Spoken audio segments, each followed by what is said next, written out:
Hello and welcome to Sideways. It's the last episode of the current season this week, and so we're having a chat about what it takes to feel inspired. We thought it would be a nice thing to leave you with over the summer. I learned a lot about worm charming. We reminisce about taking games into school on the last day of term, and Martin explains why he takes a bouncy ball with him wherever he goes. We'll be back in September, but in the meantime, we want to wish you a beautiful summer, and don't forget that if you miss us, there are 174 other episodes to catch up on. How to feel inspired. Good morning. How you doing, mate? I'm all right, how are you? Yeah, it looks like we've both got white T-shirts on today. We have. Have you brought games in because it's the last day of term? This is our last. We're having a bit of a summer break, aren't we? As we did last year. Yeah, do you remember bringing games in on the last day of school term? I do, yeah. I do. It always used to be quite fun, didn't it? Well, what was that all about? Why didn't they just give us the day off if they were just going to get us to play? We could have played games at home, couldn't we? We could have played games at home, but I suppose it was just as a mark of the end. Otherwise, if we just gave you the day off, they'd ask you to bring in games the day before. Yeah, exactly. There's only so much buckaroo you can play, isn't there, really? Kaplunk. Kaplunk. Yeah.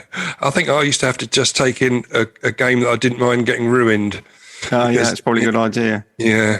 There was always some twat who brought in Monopoly. You'd have been there till the Christmas holidays playing it. Yeah, I think I'd just take a football in, I think. Yeah, for kicking around in the class? Kicking around the classroom, yeah. Or bouncy balls, they're always fun, aren't they? Did you ever take soccer armour in? I didn't know, that was too precious. That's too precious for me to take in. I felt that I didn't want to get that ruined, even though it would have been quite a popular one. Yeah, people would have been fighting to play that. They would. Anyway. Yeah. Is that it then? That's it. So we're having a break and that's it. That's all. See you in the autumn. I wanted to do the episode before we broke then about inspiration, or how to be inspired. Lovely.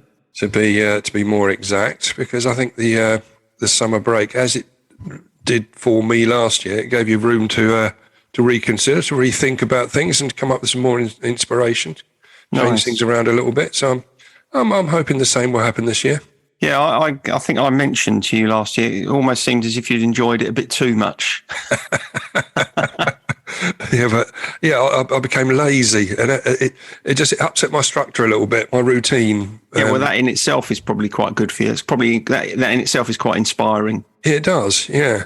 But I mean, the idea for this week's episode was you put it on the list. So I'm hoping you got some. Did I? So got some bits on this.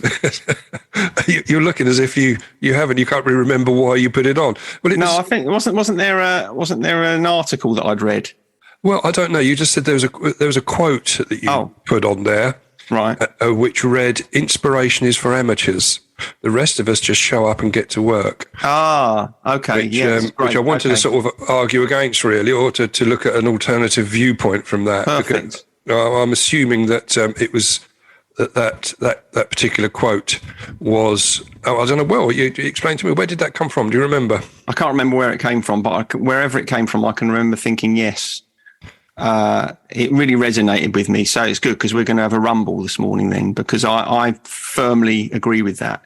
Oh, and right. I think it kind of struck me, certainly in terms of artistic endeavour. So if you're doing something creative, painting, writing, songwriting, whatever it is, people often will say, well, I'm waiting for creativity to fall across me. I'm waiting to be inspired. And I don't really believe in that. I think if you do the work every day, then you're ready when you do come up with a good idea or something does strike you, you're kind of in the groove. Okay. Well, in that case, I think we'll have much of a rumble.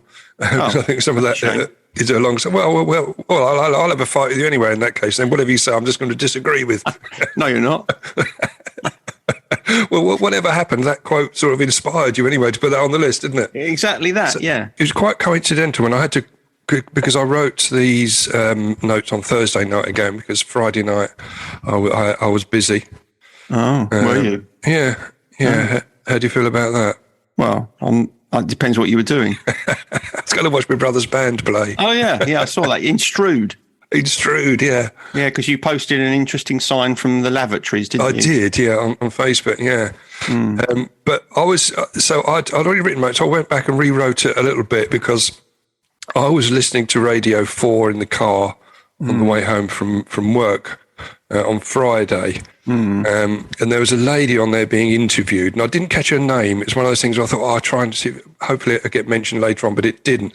And she was talking about how difficult it was as an author to go through lockdown. She found it difficult to achieve inspiration without the input of people and incidents happening around her. And she gave the example how she was inspired previously to lockdown. She was inspired to write a whole novel based upon watching her father chew and then spit out his hearing aid that he'd mistaken for a cashew nut. So that was the illustration of not being around people during lockdown, where prior to that, just a small incident like that would spark a whole novel. It's also an example of what I was just talking about, which is if your mind is open enough, you can make something, quite significant out of the seemingly inane. But before we start, although we have started a little bit, a little bit further. Before we start any further, I was drawn to a story about the 3rd annual Worm Charming Championships. I don't know if you read about it, but it was held last month in Falmouth. Down in Cornwall. No. And there's a skill attached to this, apparently. It's also known as worm grunting. Right. Or alternatively, worm fiddling, which I don't like the idea of particularly. You've fiddled with some worms in your time, haven't you? Worm fiddling. It doesn't sound good to me. Sounds like the sort of thing that'd have you up in front of the beak. Well, exactly that, yeah. But in nature, they were explaining in nature, the worms come to the surface when they feel the vibrations of rain hitting the ground. Right. And sense. And birds imitate it by stamping their feet. Do they? Yeah, to bring up the worms, yeah. Oh. Yeah, I don't know if you've witnessed a bird sort of stamping their feet on the... I thought they were just trying to get mud off their... Having a little dance, trying to shake the... They still did something nasty.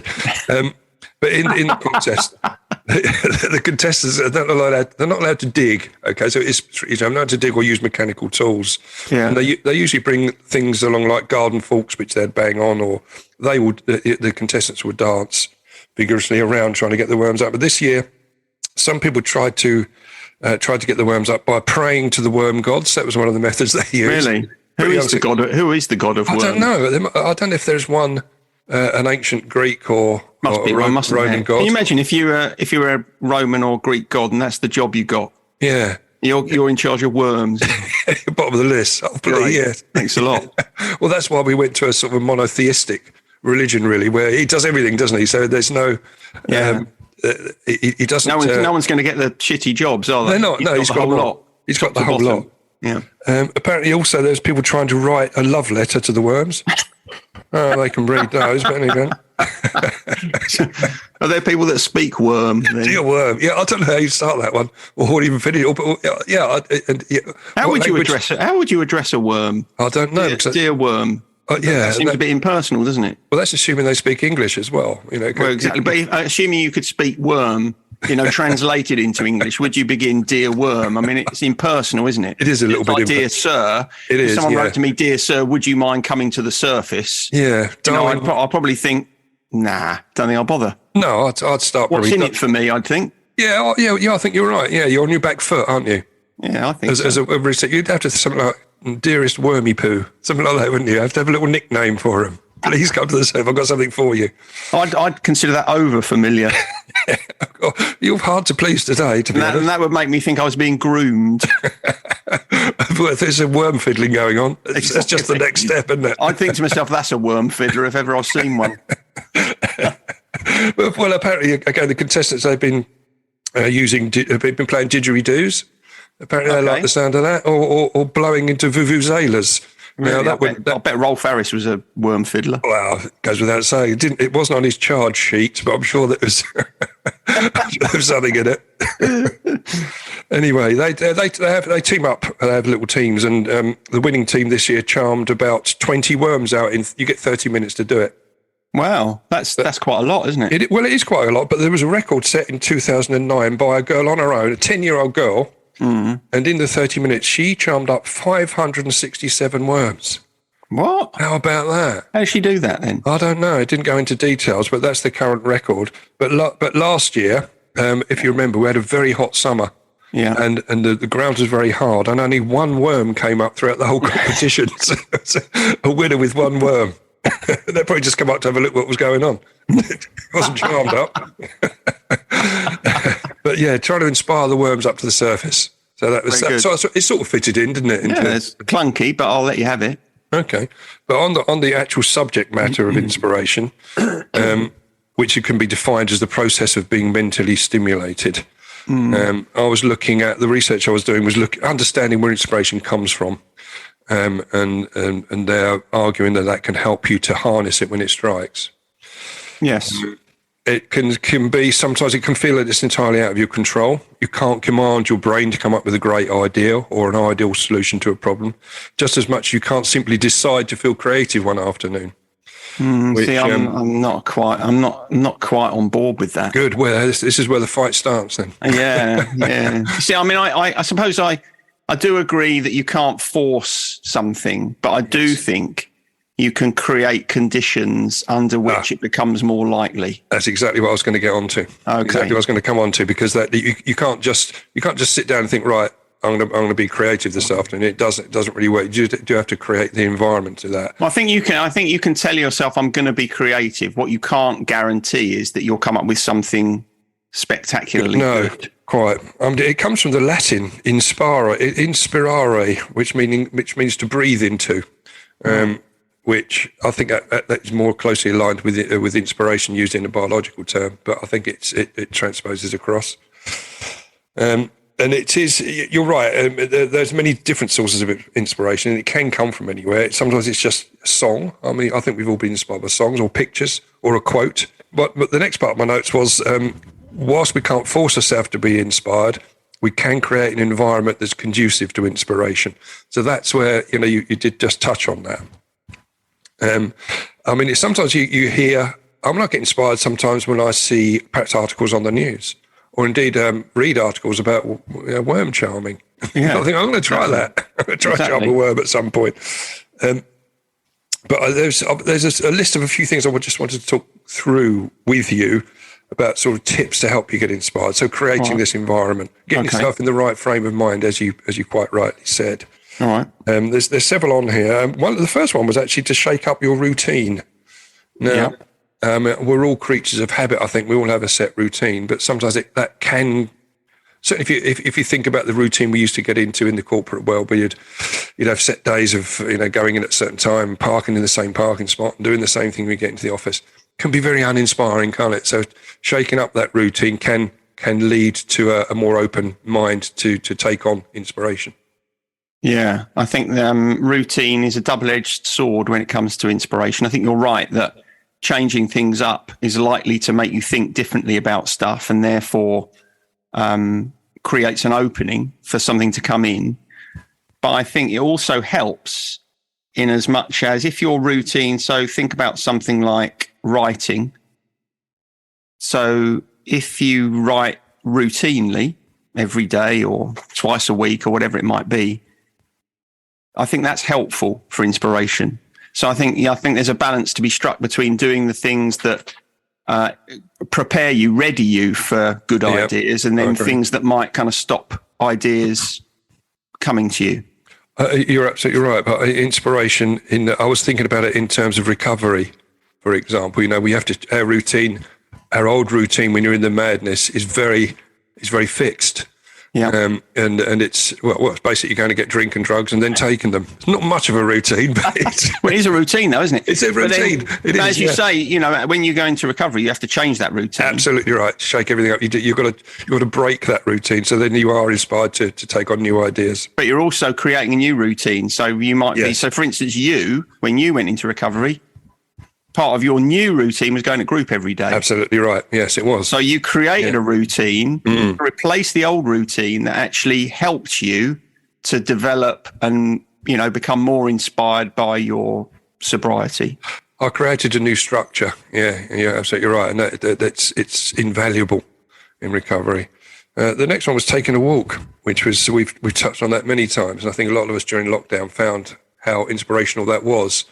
It was for me, just getting out in nature. And I still do it now, which I think is lovely. I walk down the river an awful lot more than I ever used to. Or on the river, like Jesus. Well, not on the river like Jesus. But you can. Well, they've got a bridge in place, so you can cross it without having to get your feet wet. Yeah, I certainly agree with walks, and I think we've discussed this in the past. I'm always I use walking as a kind of a meditative practice. Yes. So I might use it as a meditation, or because obviously I walk a lot, or I might use it to think about something in my work or creative or whatever. But the thing that I'm always surprised by is when I see people out walking their dogs with their headphones in. I always think, it always feels to me, I know this sounds very judgmental, and indeed it is very judgmental, but it always feels to me like a missed opportunity. Yeah, you're out kind of walking around when there's a perfect opportunity to open yourself to ideas, and you're kind of not taking that opportunity. So if you're someone who goes out listening to on your headphones when you're walking the dog, stop it. Well, I think you're closing off the potential source of inspiration from around you. You're right, unless you're perhaps listening to a podcast like Sideways, where you're going to be completely inspired by the end of it. So it could be genuine as well. I suppose. Stop being so judgmental. Sort yourself out. I'm allowed to. when I'm not working, I'm allowed to be judgmental. Oh, okay. I'm not allowed to be judgmental professionally. No, you're not.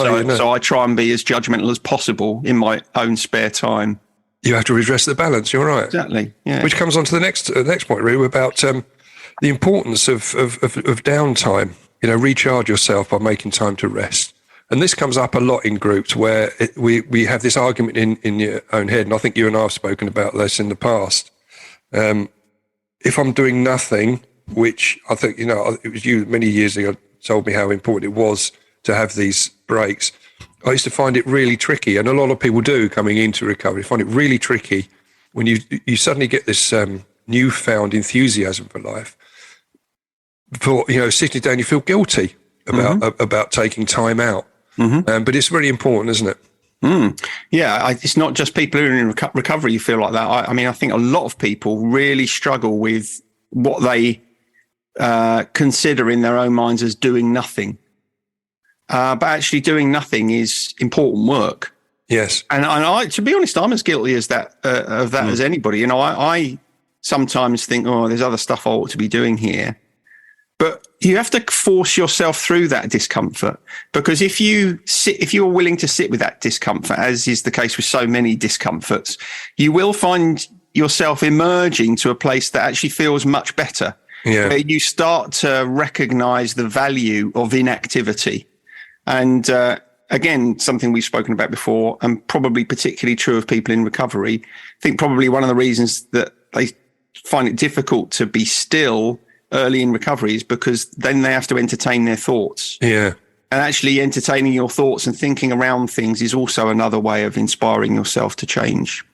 Yeah, it is. It distracts you from your own thoughts if you're up and doing stuff all the time. So it's quite difficult to switch off, especially when your brain has been inactive for a number of years in most cases, where it's just being shielded from all emotions and everything that's going on around you by drink and drugs. Yeah. Suddenly it becomes alive again, and it's uncomfortable in its own right. But the next one was listening to new types of music, which was quite a fascinating one, really. I mean, we've at work we've been listening to classic FM at work a lot more. Have you? Yes, we have. And it's very relaxing. And we're trying to sort out our you get a little bit more knowledge about it when you're listening to it, and they tell you whose bit of music is, because I don't know about you, but my knowledge of classical music is very wafer thin. Yes, it's one of the things I miss most acutely about my father, because when he was alive, I didn't really appreciate this point about exposing yourself to different music. No. And he would have helped me enormously. I don't really understand much about jazz. I don't understand much about classical music, but he knew a lot about both. And so and you may be going to come on to talk about this, but I think that kind of harnesses two things that I think are really inspiring. One is exposing yourself to different stuff, and the other one is learning from people around you, because the people around you are enormously inspiring. There's something else I didn't say then. Oh yeah, it's not just music though, is it? It's exposing yourself to all sorts of different forms of art. You know, read books that you wouldn't necessarily be attracted to, watch films or television programs that wouldn't necessarily appeal to you. You know, anything you expose yourself to that is different from what you would normally consume is potentially a great source of inspiration. And at the very least, you're broadening your horizons. So there's absolutely no downside to it.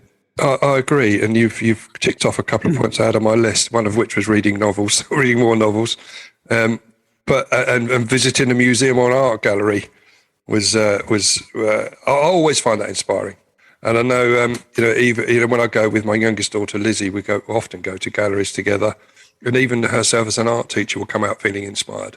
You know, when she's surrounded by art all day, but it's just a different form of art you're going to see, and different ideas. So that leads on to trying to try something you think you're bad at, which is going back to what you said earlier on about your own drawings. Now, I think, again, that leads on from going to visit an art gallery. I've known a lot of people that will visit one, perhaps almost not grudgingly, but I know we went on a trip with the Aspire charity. We went a trip to Canterbury and we looked in a couple of art galleries, and people that hadn't really bothered to go in them in the past and come out felt inspired and think, I can have a crack at that, or I could, I'm feeling something different and inspired in a different way. So yeah, that definitely works. So trying something new, which I know you've had a crack at from time to time with your little drawings. I've seen them proudly put up on your fridge. No, I'm a big supporter of that, and again, we've had a conversation about this in the past because I know it's something that a lot of people, probably you included, find it difficult to do stuff that you're not very good at. Oh, totally. Yeah, right. I really relate to that. If you err towards perfectionism, as I know that you have done in your life, I think you're better at it now, then it becomes very difficult to take something on that you think you suck at. Yeah. But it's really, really valuable because not only are you, again, broadening your horizons, but you're, by definition, doing something for the sheer pleasure of it. I know you're going to say, well, it's not pleasurable if I can't do it. But if you can learn that just the process of doing something, you can enjoy that. You don't have to worry about what you've achieved or what the outcome is. That is both a significant change for people and one that is potentially incredibly valuable. Yeah, no, it is. It is right. And you're right. Sometimes I would not do something because I fear that I'm going to be rubbish at it. Yeah. But I am better at that. You are right, but I still that still is in the back of my mind. Sometimes it is something I have to fight against. Yeah. I'll just not do it if I don't think I'm going to be any. But I've had to fight that through that really at work, certainly, where I've over the last 10 years or so that I've been doing the job I've been doing. Initially, those things I was scared of doing and lent upon the guy I work with to do it, but now I don't because I've tried it and I'm thinking, actually I can do that. That's fine. I can do it. Exactly. So it did stop me, but it doesn't anymore. So it can go one of two ways. You can either avoid something because you think you'll be bad at it and then find actually I'm okay at it. Yeah. Or you can avoid something because you think you'll be bad at it and you're right, you are bad at it. But if you can still find enjoyment in just the process of it, which tends to be more the case with creative pursuits or leisure pursuits, doesn't it? Playing a sport or something that you're not very good at. It's fine. Who cares? Well, I suppose people behind you on a golf course might care if you're really terrible and keep hitting the ball into the woods. But quite. Yeah, I think we found that on the crazy golf recently we were playing. We were so terrible that you could hear tutting from behind. Really? Yeah. There's not really a passing through protocol, I think, on crazy golf like there is on the golf course. The next one was learn about someone who inspires you. So learn their background, which I found because I always find. Well, I've read books. Most of the books I read are biographical, so I find it fascinating for people's backstories. Things I pick up on YouTube are often biographical about the backstory of musicians or the backstory of artists. And I find I find it inspirational finding out where they've come from, how they've been inspired. I think that can be extremely helpful as well. It can. yeah, I can understand how learning about someone more broadly can be inspiring, but it can also be inspiring just to try and model behavior on someone else.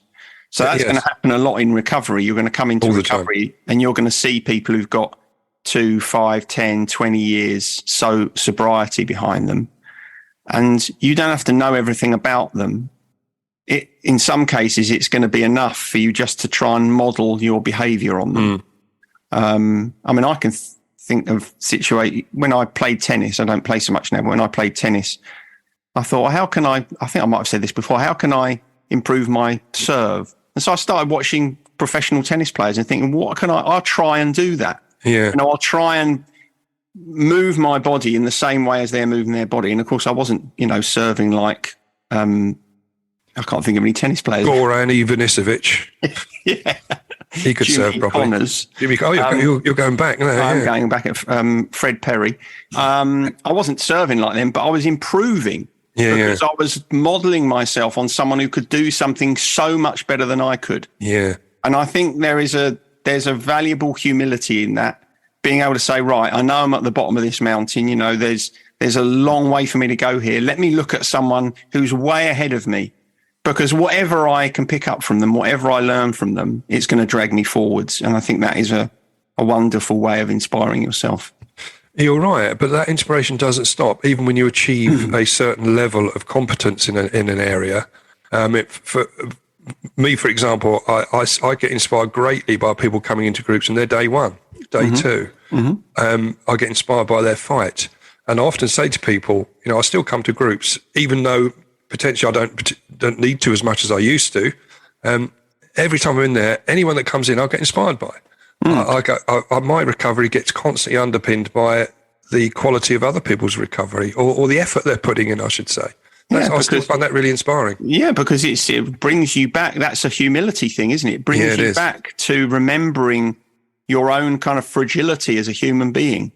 When you see people coming in enthusiastic about their recovery, willing to be vulnerable, willing to be kind of talking about their own struggles and the things that they fear, it reminds you where you've come from. Yeah, and it reminds you in a very visceral way, I'm not different from that. I've just traveled further from it. So I think that's a really important thing. It is important that inspiration can be retrospective, or it can be, you can get people just joining you that have, I like to think that I can be a role model to people coming into recovery, but and the humility of the people coming in often say, I'm only one or two days, and I always say to them, that's inspirational to me. Don't ever say only. It is. It's that is your last week of sobriety, much tougher than my last week. Yeah, that's really true. Yeah, we're all in this together. We're all on the same. I was going to use the word journey there, but we're on the same path, and we're linked together by a condition. We'll help each other out, and that's the way it works. Thinking about childhood hobbies, bringing out your inner child came up on the list as well as a source of inspiration. I think you've mentioned that before, haven't you? Is that something you would agree with? Yeah, I think the whole how do you treat your inner child question is so fundamental to inspiration. Yeah, because when we grow up. When we're growing up, if we're fortunate enough to have a reasonable childhood, we indulge that free child in us. We don't think twice about spending a lot of our time playing, and we kind of shun the idea of achievement and work quite often, and our parents are often trying to get us into a better balance between, think about things you have to do versus things you want to do.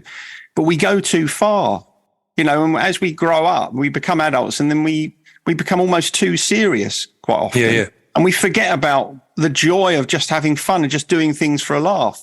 And so I'm a massive believer in that. And I think, the more able we are to stay in touch with our inner child and nurture him or her, the happier we are. I mean, I like doing things just for the fun of it all the time. And I think it keeps me happy. I'm sure it keeps me happier than I would be otherwise. No, you're right. Which is why I take a bouncy ball where when I'm out and about often, because I find that I used to take it. I haven't had so much recently, if I've bbeen walking on my own, if I'm walking with someone, I often take a bouncy ball, which you can bounce it to each other. We can bounce it off of buildings and stuff, exactly like a child would be. There's a certain joy in that. Yeah. And there's also a rather wonderful absence of self-consciousness. Yeah. Because someone might look at that and say, look at that bloke playing with a bouncy ball. What the hell's he doing? So fucking what? What's it got to do with you?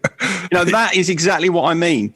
Yeah. It's you and you're in a child and you're out enjoying yourself and sod everybody else. It doesn't matter how people think about that or whether people think, oh, you should be beyond that now.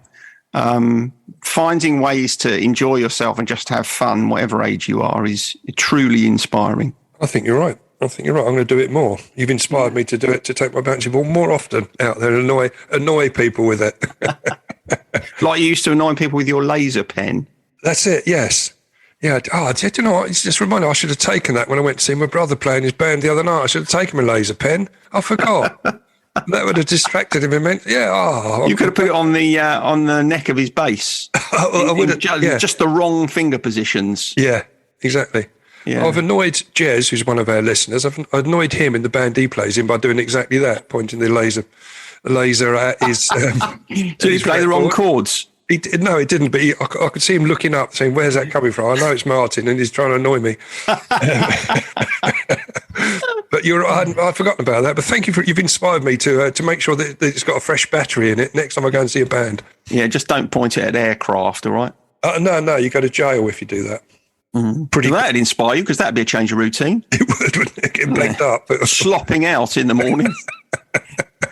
It's not Meeting up with Mr. Big in the showers. Well, exactly. I don't think it's something I'd really enjoy. I don't think I'd be totally. Well, it might inspire me not to do it again. That's for sure. Exactly. I think that's the whole premise of the penal system, isn't it? It is really. It is. Yeah. Rehabilitation. But anyway, yes. The next point was volunteer to teach something you know, which leads on from what I was saying about attending groups, because it's all it's done on a voluntary basis. All the groups that I run.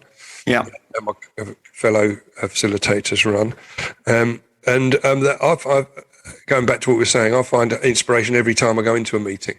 I never come out thinking, well, I didn't get much from that. But it and that works more for me when I'm actually running the group rather than sitting in a group, because I feel like I'm having an input, and I do feel more inspired. Yeah, there's certainly something inspiring about sharing whatever wisdom you have gathered. Yeah. Even if it stops short of teaching someone, because there's something quite specific about that. I'm telling you this stuff so that you know it. But I think it can be similarly inspiring just to, as I say, share your experience with people, which obviously you're going to, people are doing all the time in recovery groups. Yeah. But you're right. You can't come across as, I think didactic is the term to use there, isn't it? I don't know if we've used that word on the podcast. I think we did a long time ago. But if you stand there and almost preach, that's not really. It's a sharing. It's a comfort of sharing a shared experience, really. Yeah, because when you're sharing an experience, you both gain. Yes, you do. Yeah, because that again is I'm open-minded. I'm telling you, my experience of this. I'm listening to your experience of this. There is an opportunity for both people to be inspired in that situation. You're right. Yeah, and it works. I can attest to that. That's for sure. Practicing mindfulness and meditation, that came up as well, which you've already touched on basically, didn't you, with meditation, because you find going out on your walks can be quite meditative. I know you also take the opportunity to record the intro to our episodes when you're out walking, don't you? Because you can hear the birds singing. Several people have said how nice that is. Yeah, I think a lot of people probably prefer it to the actual content of the podcast. They shut off after they've heard the intro. That's it, yeah. I might do an episode just with bird song and see how popular it is. Don't hold your breath. It'd probably get more listens than a standard episode. One. Yeah. I think meditation, mindfulness. It's really about. This is something I was talking to in supervision about the other day. It's really about being willing to experience what you're feeling rather than constantly trying to push it away. Yeah. And there's inspiration in that too. Allowing yourself to be rather than constantly needing to push yourself in one direction or another. Yeah, I like that. Very true. Somebody's playing some hard rock music from their car outside. And that's can you hear the bass thumping? I can, yeah. It's quite annoying because I can hear it against the chug of the engine. They're not in sync. No.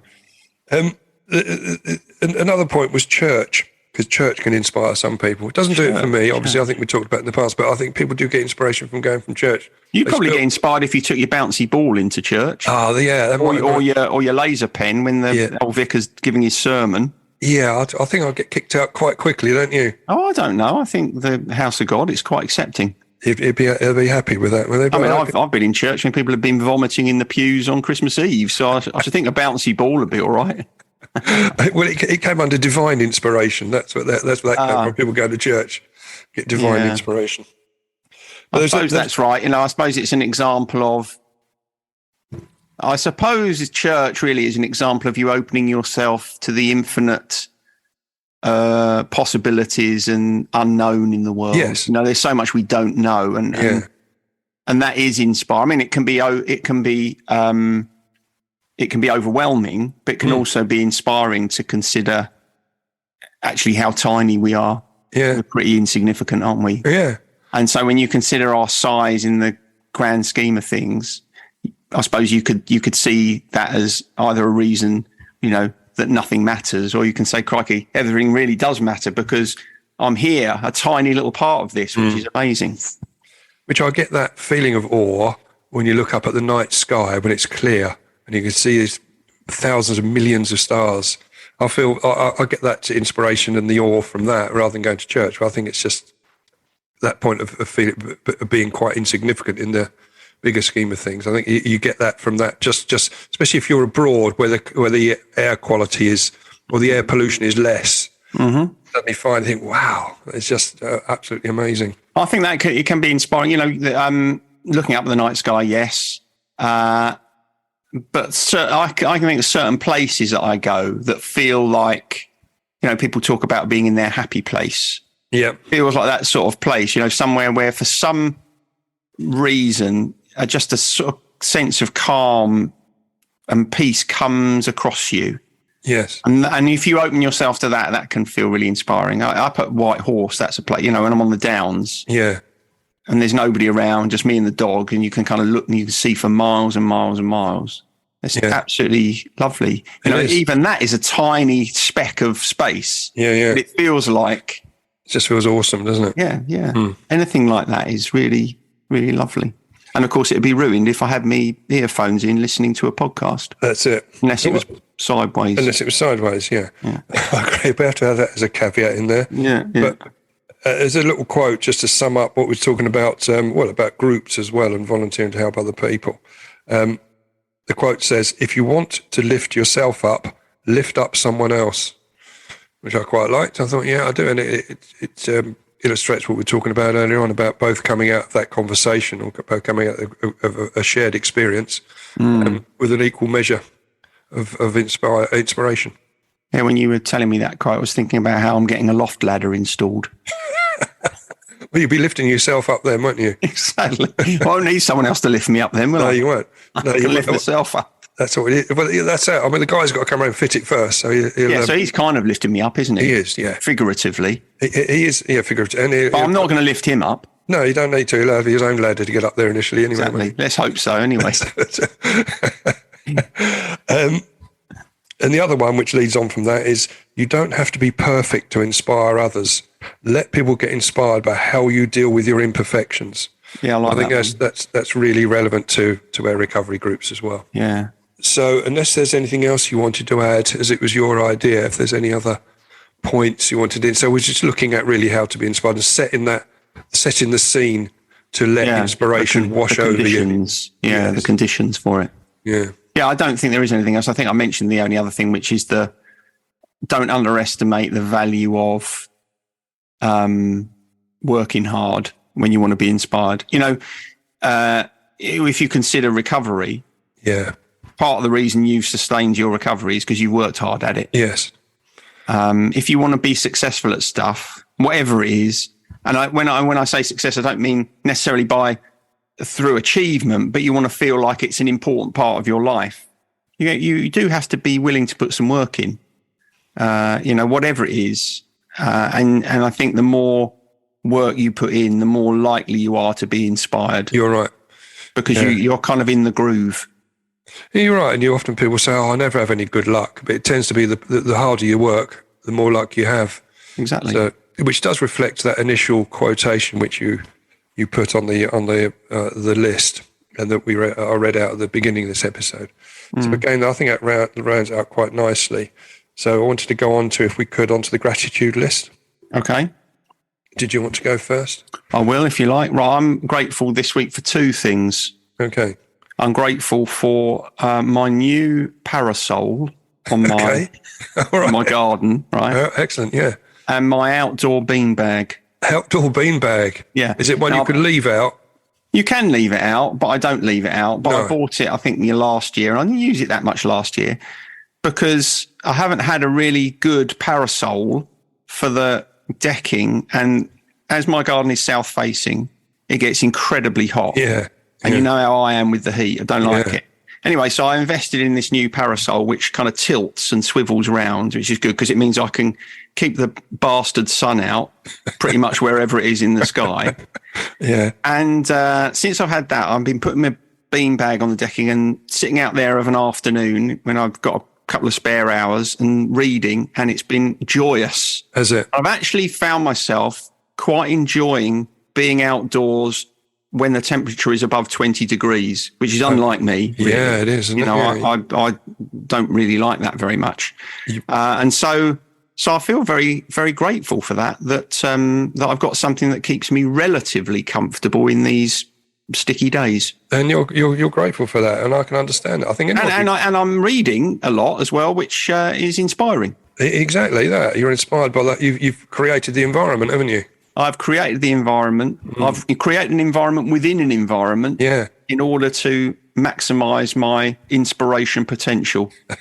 On my gratitude list, I've got, it's quite straightforward really, which is to be sober and to be alive for Father's Day last week, which nice. I know we touched on it last week, but I hadn't, I'd met up with Lizzie, my youngest, who was on her way up when we recorded last week. And it was lovely. So we went out for a little walk, went for a walk down by the river, and that was inspirational. Talking to Lizzie is quite inspirational anyway, but in that environment, down by the river, having a cup of coffee, just lovely. And a pasty, lovely. Nice. Well, I'm glad I went first because it would have seemed a little bit trite to me talking about parasols and bean bags after that, wouldn't it? Well, no, don't. It's whatever. It's of equal importance. I don't think one can usurp another. I don't think a parasol is of equal importance with our children, is it? No, well, I was trying to get you being alive. Oh, being alive. Yeah. Well, if I had to toss it, if it was a choice between do you want a new parasol or do you want to be alive? Yeah, I'd probably go for being alive. Okay, no, you stay indoors out of the sun. Yeah, no, I understand your context now. I know what you're saying. Mm-hmm. I'm also grateful that we've reached 175 episodes. Oh, so you're pleased about the kind of the round number, the roundness of that? Yeah, I am. As we're going for a summer break now, so we're going to have we won't be back until September. So September, 2 months off. So July and August, which I think was rough. I hope everyone will be able to cope. Well, yeah. I think last year our listener figures went up, didn't they? When we stopped. Yeah, I still don't understand that. No, I don't. I was very grateful for it. Yeah. There'll probably be less people doing a Ronnie this year, perhaps. We don't know. We'll see. Yeah. See how it goes. Yeah. Everyone might have forgotten about us by the time we come back. Oh, we said that last year, so yeah. Never mind. On this day, where did I get to? Days of the year. Yeah, days of the year. I got confused then. I was already in. I'd already got my games out and was playing ready for our summer holiday. There's 3 days. Global Beatles Day today.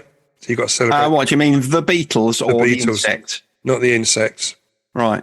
Although Lizzie, she did send me a picture where she's got some stag beetles in her garden.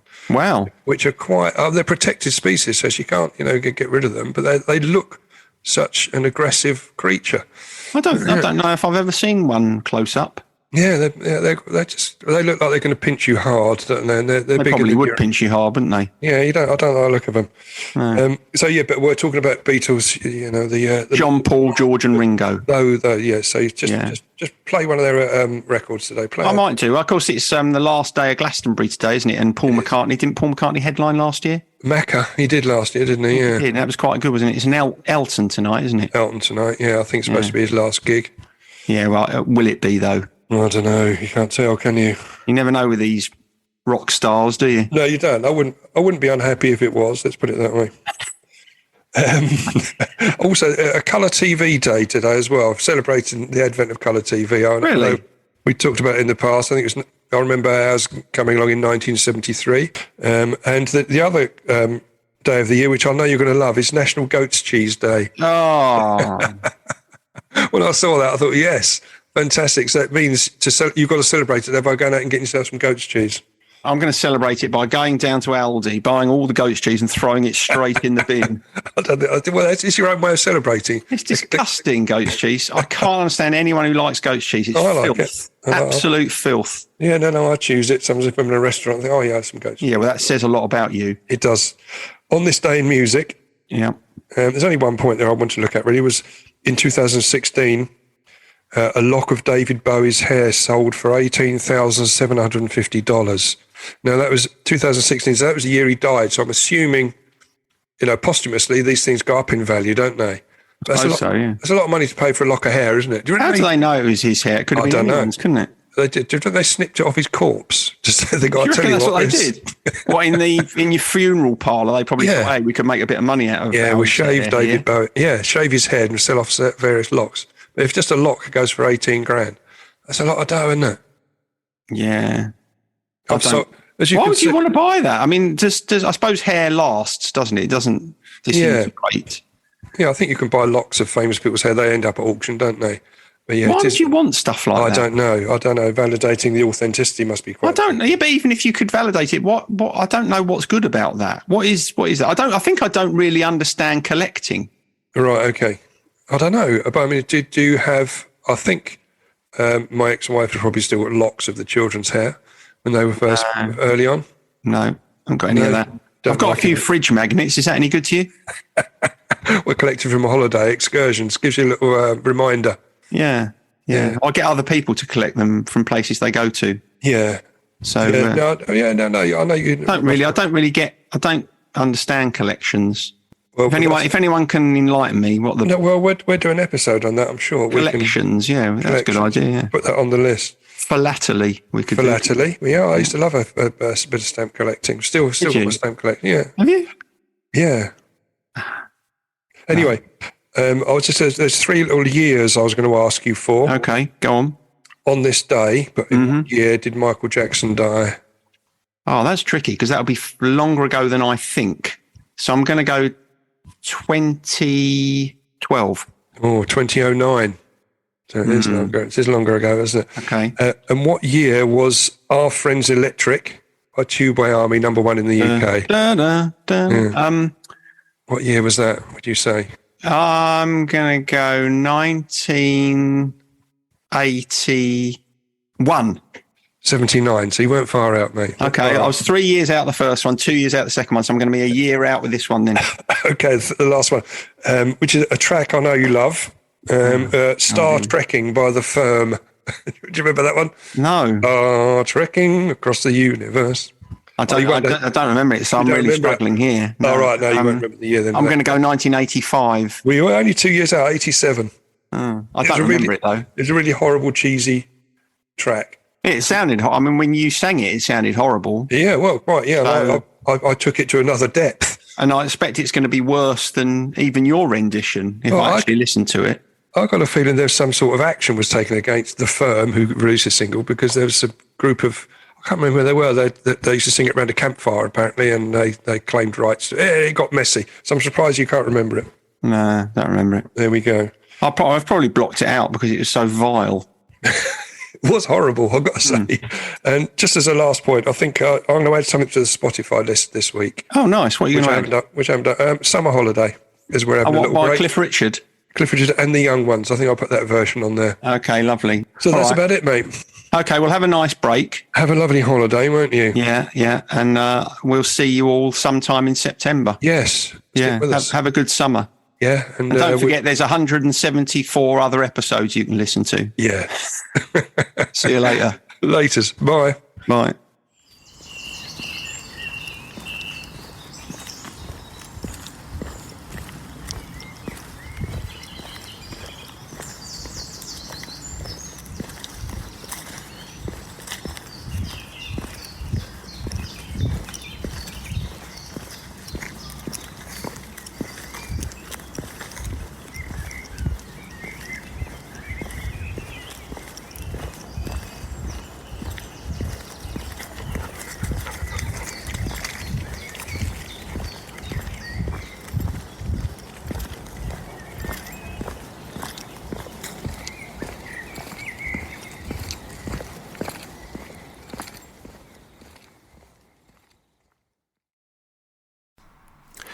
Sideways was created by Graham Landy and Martin Pankhurst. If you want to read more about our work or sort through the extensive archive of past episodes, just visit grahamlandywellbeing.co.uk/sideways-podcast. You can follow us on Twitter or Facebook or Instagram at Sideways Podcast, and you can email us if you have a question or if there's something you'd like us to cover. But most of all, we want to tell you how grateful we are that you come and listen, and we ask that if you've enjoyed what you've heard, that you spread the word. And we'll see you next week.